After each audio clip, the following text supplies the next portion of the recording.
This module will be about enzymes. Specifically, we will discuss enzyme characteristics, nomenclature and how we name enzymes, enzyme kinetics, coenzymes and cofactors, and lastly, factors affecting enzyme function. I want you to take a moment and think about what you've learned so far about enzymes. Specifically, to you, what is an enzyme? What do they do? Where are they found? And what is their importance biologically? It is my hope that by the end of this module, you'll be able to answer these questions very easily with lots of clarity. Let's begin by discussing the characteristics of enzymes. The first very important characteristic of enzymes is that they are catalysts. Catalysis is the acceleration of a chemical reaction by a substance called a catalyst. A catalyst greatly affects the rate of a reaction, how fast a reaction happens. So first off, catalysts or enzymes are not changed themselves throughout the process. They also reduce the amount of energy needed to make a reaction happen. So the function of enzymes is to catalyze chemical reactions within the body. Without an enzyme, these reactions that happen all the time within our body would take place too slowly to keep us alive, and we would die as a result. So enzymes are extremely important in accelerating the rate of reactions. You may have heard about enzymes before when we talked about protein, that proteins are enzymes or enzymes are proteins. Let's look at another characteristic of enzymes. Firstly, they are specific. They're specific to a reaction, that one enzyme is specific to one reaction. As well, enzymes can put together or take things apart, and that they are not changed by the process. My analogy of an enzyme is like a wrench. So a wrench is specific to a bolt or a nut, that you can't use just any wrench on a bolt or a nut. There's a specific size for a wrench for that bolt or a nut. That wrench can also take the bolt and nut apart or put it together. And the wrench itself is not changed by the process. Okay, so just think about this. When you try to loosen a bolt from a nut using your hands, it can take forever, and it sometimes really hurts your fingers. But if you use a wrench, it's so much faster to use a wrench to undo a bolt and nut combination. Okay, so they're specific. Enzyme is specific. It can put together or take apart things. It can also not be changed by the process. So always think about that wrench analogy. Now I want us to examine this enzyme-substrate complex, which is essentially an overview of how an enzyme works. So here we have our substrate on the left-hand side, it looks like a figure 8 or two molecules together that are going into the enzyme. So this creates something called the enzyme-substrate complex. So the enzyme is quite large. It's a large protein. It can be a quaternary protein that elopes around the substrate. Now the substrate are molecules. They're molecules that are reacting together. And so they go into this enzyme, they create this enzyme substrate complex, and then the reaction happens. It speeds up the reaction.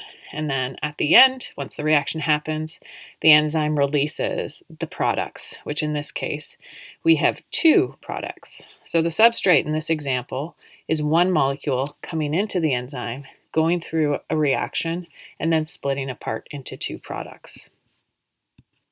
Now let's define some of the things we talked about on the previous slide. Specifically, what does E stand for? E represents the enzyme, which again is a protein that catalyzes the chemical reaction. It speeds up the reaction. A substrate, or represented as S, are the molecule or molecules upon which the enzyme acts. The active site is the region of the substrate that the enzyme reacts with. So there's specific sites on the enzyme that bind the substrate. Those are called the active sites. We also have the enzyme substrate complex, known as or abbreviated to ES complex. This is the complex that's formed temporarily when the enzyme and the substrate interact. And then we have the product, known as P, which is the molecule formed by the reaction between the enzyme and the substrate. So there is an equation, which is up above, that E, the enzyme, plus S, the substrate, leads to an enzyme substrate complex, which then leads to the enzyme plus the product. So remember that enzyme is not changed throughout this entire process. It just catalyzes or speeds up the reaction. Now let's discuss 3 particular characteristics that are specific to enzymes. The first characteristic is called induced fit. And this is in contrast to the previous hypothesis of a lock and key fit method when it comes down to an enzyme and its substrate. So let's discuss this induced fit mechanism. Well, essentially, we have an active site, and it's continually reshaped by interactions with the substrate as the substrate interacts with the enzyme. The substrate does not bind to a rigid active site. Instead, the active site molds into the position that enables the enzyme to perform its catalytic function. So we can see the picture down below. We have the active site whereby an enzyme is able to bind the substrate. So in this case, the enzyme is called hexokinase, a large protein.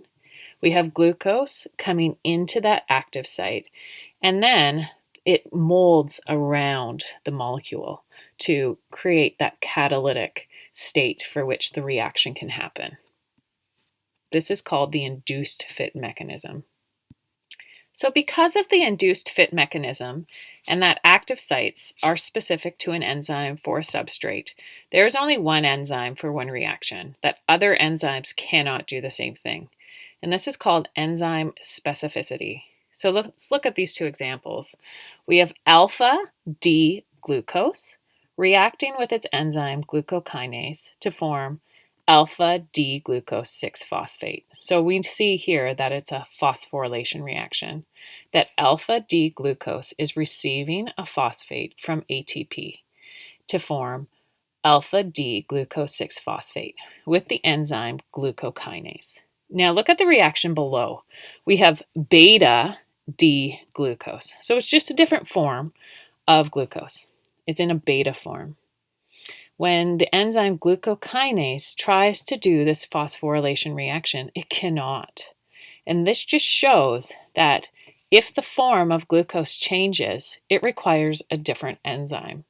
That for alpha D glucose, it has its specific enzyme called glucokinase to initiate this reaction. But if we change the form of the glucose to a beta form, then that glucokinase does not work. The enzyme is specific to the substrate. The second enzyme characteristic I want to talk about is the put together or take apart characteristic. So let's look at this put together characteristic or function of an enzyme.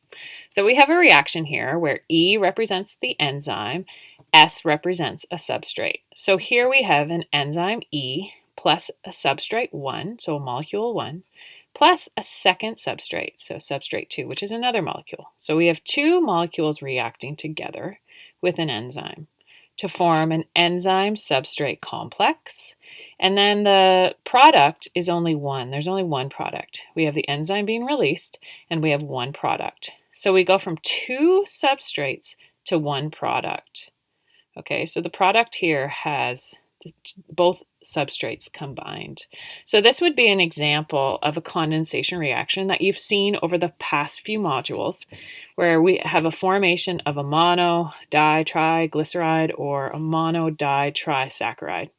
Okay, you've seen that before in a condensation reaction, where 2 molecules come together in an enzyme substrate complex to produce one product, and then the enzyme is released. The below example is the take apart example, where we have an enzyme combining with one substrate molecule. Okay, it could be a large substrate molecule. They go into the enzyme substrate complex, and then the enzyme is released, and now we have 2 products, product 1 and product 2. So in this case, the substrate was quite large. It was composed, it could be broken down into multiple molecules or products. This would be an example of ATP hydrolysis or any hydrolysis reaction where you're splitting a molecule into 2 products. You've seen this before. So this would be ATP being broken down into ADP plus that inorganic phosphate molecule. The last characteristic is that enzymes are not changed by the process. Enzymes are reusable. Enzymes are not reactants or substrates and are not used up during the reaction. Once an enzyme binds to its substrate and catalyzes the reaction, the enzyme is released, unchanged, and can be used for another reaction. So here we have an example on the right-hand side where an enzyme can bind to multiple different substrates. So we have E, our enzyme, with a circle around it, combining with substrate 1 to form an enzyme substrate 1 complex. Then we have another molecule or substrate coming into this. So we have enzyme substrate 1 combining with substrate 2 to form our enzyme substrate 1 substrate 2 molecule.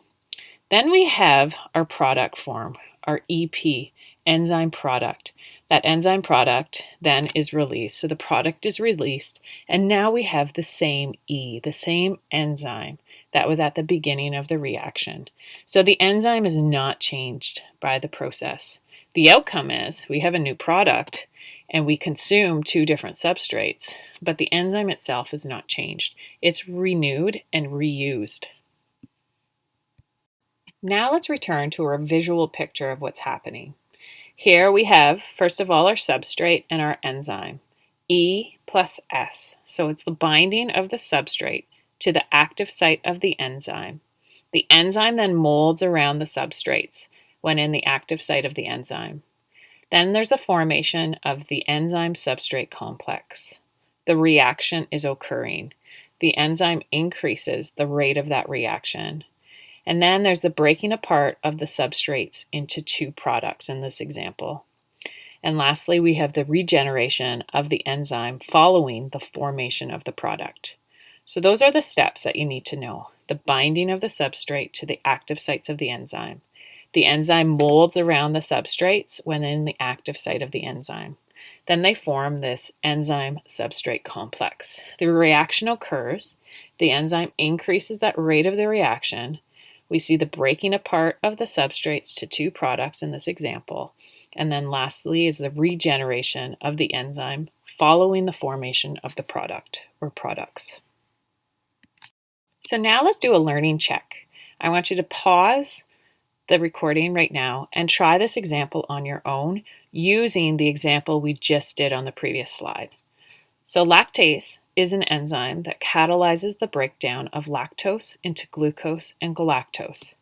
During the course of this reaction, describe any three events that will happen. Well, let's go over those events. Well, first off, we have the binding of the substrate lactose to the active site on the enzyme, which is lactase. Then we have the formation of the enzyme substrate complex between lactose and lactase.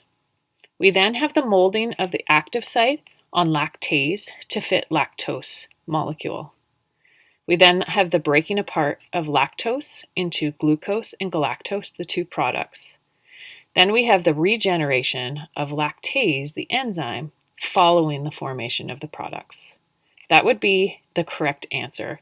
You would have to name for this question 3 of those 5 steps involved in that reaction. Now let's move into discussing the activation energy for reactions. That essentially enzymes reduce the amount of energy needed to make a reaction happen. So the y-axis showcases the free energy required by a reaction for it to happen. We can see that with a non-catalyzed reaction, the red line, the amount of free energy required for the reaction to happen is almost unattainable. It's extremely high. But we need the reactions of the body to happen quickly to meet the demands of life. So without enzymes, the cells would not be able to do this and would die waiting for the free energy for reactions to happen. So without enzymes, these reactions would take place too slowly to keep you alive. Enzymes, enzyme catalyzed reactions, the blue line, reduce the amount of free energy needed for a reaction to happen, which allows for the reaction to happen sooner, making our cells able to maintain a healthy supply-demand relationship and maintain homeostasis within the cells. To finish off this mini lecture, to kick off this module, we're going to discuss the advantages of enzymes. First off, By lowering the activation energy, there's a very large increase in the rate or the speed of a reaction. So, for example, a very small reduction in the activation energy can increase the rate of a reaction by a factor of 10 to the power of 6, which is a massive amount. So, enzymes just catalyze reactions like nothing else. They make things happen at a fast rate in the body. Remember, things have to happen at a quick rate, especially during exercise. So, we are dependent on enzymes. Number 2 is the fact that the specificity of enzymes allows reactions to be very tightly controlled. So let's think. When we start exercise training, there is a large demand for reactions to happen quickly. Therefore, there will be a greater need to produce certain enzymes and code for these proteins within the ribosomes. So then we have a higher amount of those enzymes within the cell that are specific to the substrates. And then we allow for a tight control of what's going on from an energy standpoint and a metabolic standpoint within the cell.